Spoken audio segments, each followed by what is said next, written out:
Damn it. ఏంటిటా కుండబద్దలు కొడతా అత్త.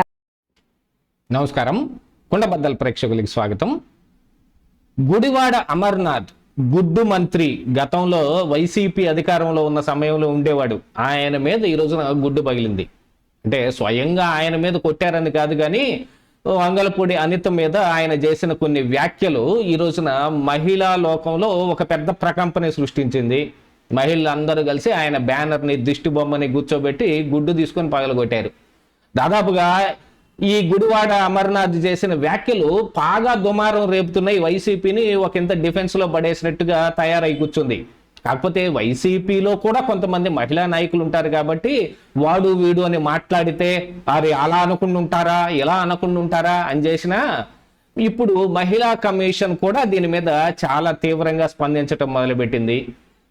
అసలు రాష్ట్రంలో పోలీస్ బాస్ గా ఉన్న వంగలపూడి అనితకే ఇలాంటి ఒక దుస్థితి ఏర్పడింది అంటే ఇక మామూలు సామాన్య మహిళలకి ఏం భద్రత ఉంటుంది అనే ఒక చర్చ కూడా నడుస్తుంది.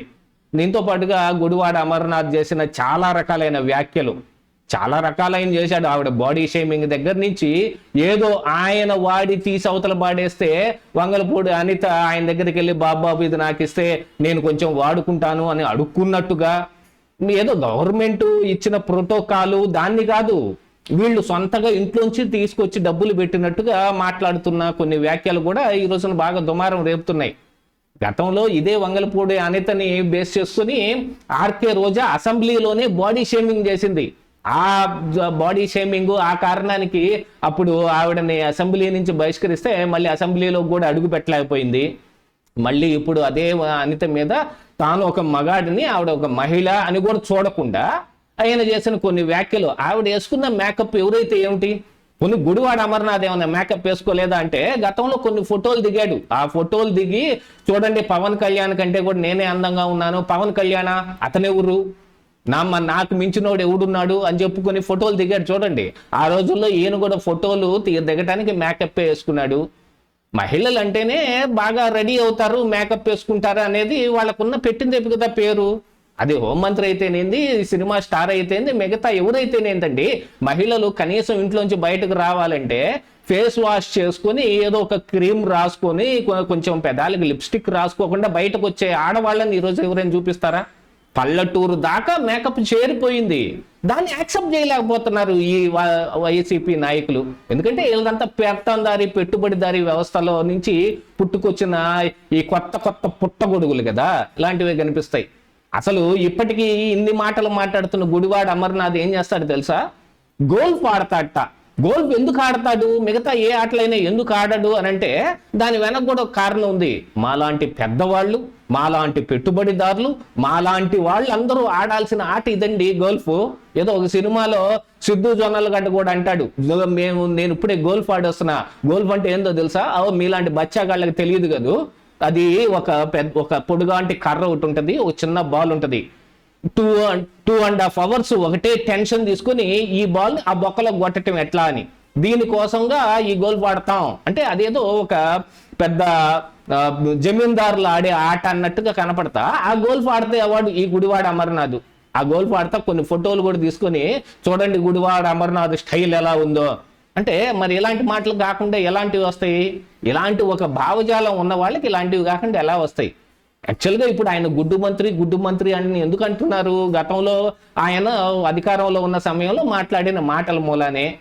పోనీ కాదు అని అనుకుంటే వీళ్ళని ఏమన్నా జగన్మోహన్ రెడ్డి సపోర్ట్ చేస్తాడా అంటే, గూగుల్ డేటా సెంటర్ అప్పుడు వీళ్ళ బండారం మొత్తం బయటపడిపోయింది కదా. గూగుల్ డేటా సెంటర్ అంటే అది ఒక పెద్ద గోడౌను, అందులో 500 వాచ్మెన్ ఉద్యోగాలు వస్తాయి అని జగన్మోహన్ రెడ్డి ఏం చెబుతాడా అనే ఒక ఊహ కూడా లేకుండా ఈ నోటుకొచ్చిన వాగుడంతా వాగేశాడు.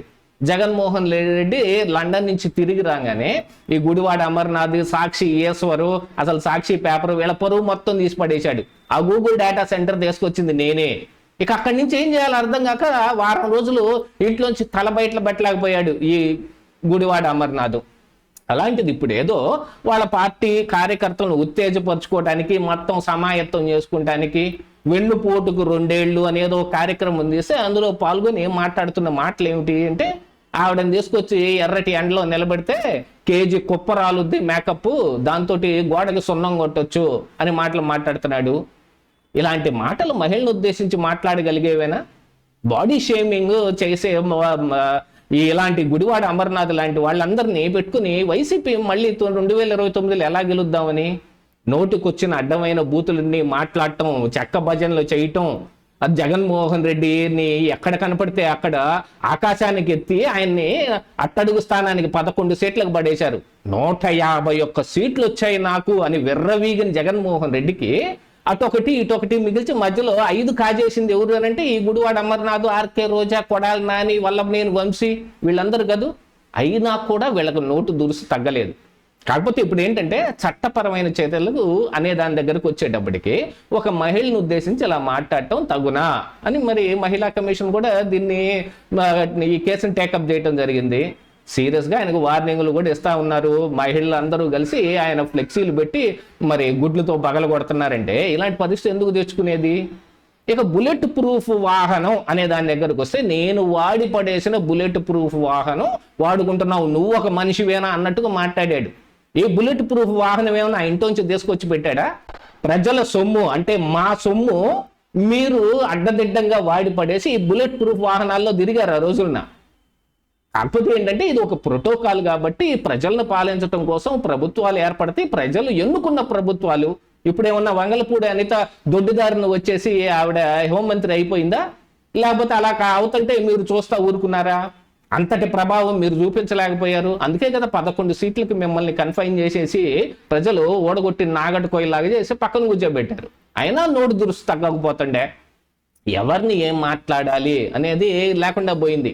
గతంలో ఆర్కే రోజా కూడా అసెంబ్లీలో ఇలాగనే మీరు కట్టుకోవటానికి పావాడాలు పంపిస్తాను, నువ్వు చూడు ఎంత లావునున్నావు అని వంగల్పూడి అనితను ఉద్దేశించి ఆవిడ కూడా మాట్లాడితే అప్పుడు స్పీకర్గా ఉన్న కోడెల శివప్రసాద్ ఆవిడని బహిష్కరించేశాడు. ఇక తిరిగి ఆవిడ ఆ టర్మ్ మొత్తంలో అసెంబ్లీలోకి అడుగు పెట్టలేని పరిస్థితి వచ్చింది. ఎందుకని ఇలాంటివి చేసుకుంటారంటే ఏం తెలియదు. ఈ గుడివాడ అమర్నాథ్ మాట్లాడిన మాటలతోటి మళ్ళీ తిరిగి ఆయన అసెంబ్లీలో అడుగు పెట్టలేని స్థానానికి దిగజారిపోయే రకంగా కనపడుతున్నాడు. ఇంక ఇది కాక మరి శ్రీకృష్ణ జన్మస్థానానికి కూడా వెళ్తాడేమోననే అనుమానాలు ప్రబలంగా ఉన్నాయి. ఎందుకంటే ఆల్రెడీ నోటీసులు ఇస్తా ఉన్నారు. వీలైన చోటల్లో ఈయన మీద కూడా కేసు పెడతానే ఉన్నారు. గతంలో ఎవరెవరైతే మరి జైళ్ళకి వెళ్ళి తిరిగి వచ్చి ఆ తర్వాత పీటీ వారెంట్లతోటి జైల్లోనే 2-3 నెలల పాటు ఉండి బుద్ధి తెచ్చుకున్నారో అలాంటి బుద్ధి ఈయనకు కూడా రావాల్సిన అవసరం ఉంది అని ప్రజలు మాట్లాడుకుంటుంటే వీళ్ళందరినీ జైలుకు పంపిస్తాం కాక వేరే మార్గం ఏముంటుంది చెప్పండి? నోరా వీపుకు చేటు దేకే అన్నారు. నోటితోటి ఏం మాటలు మాట్లాడాలి? నరం లేని నాలుక ఎటు పడితే అటు తిరుగుద్ది కదా అని దాన్ని అట్టా ఇట్టా తిప్పేస్తే వీపు చిట్లిన దాకా పరిస్థితులు వచ్చి కూర్చుంటాయి. ఇదే ఈరోజు కుండబద్దలు.